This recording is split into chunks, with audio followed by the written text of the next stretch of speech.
যে চক্রান্তটা করছে তাদের মুখোশ খুলে দিয়েছেন মমতা বন্দ্যোপাধ্যায় এবং অভিষেক বন্দ্যোপাধ্যায়।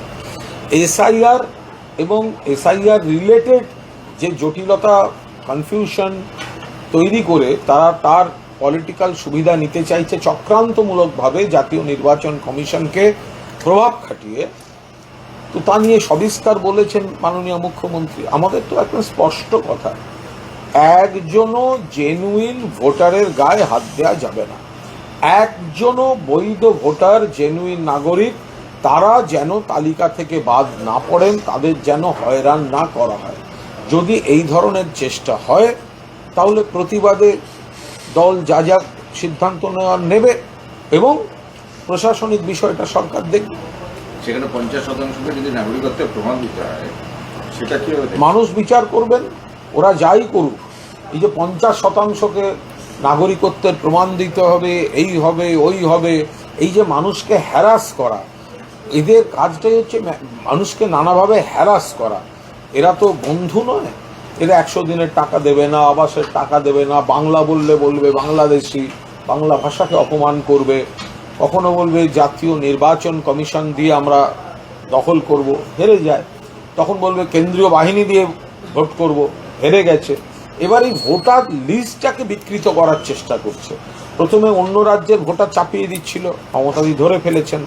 এবার এখানকার ভোটারদের এলিমিনেট করার চক্রান্ত করছে। আমাদের দল এবং রাজ্য সরকার কড়া নজর রাখছে।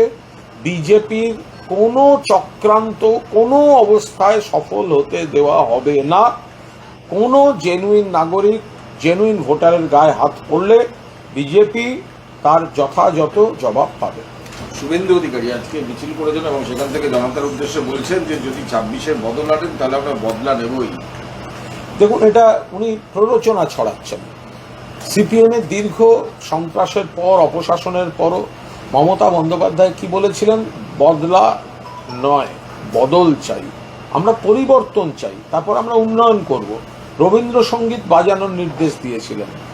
আর শুভেন্দু অধিকারী তিনি এই ধরনের বদলা চাই এই যে করছেন, এবার উনি খেপাচ্ছেন, পরিস্থিতিটাকে উত্তপ্ত করছেন। এবার তাদের কোন নেতা কোন কোন এলাকায় গিয়ে একটা কিসের মধ্যে পড়বেন, তখন আবার দায়ী করবেন আমাদের। এটা তো কোনো কাজের কথা নয়।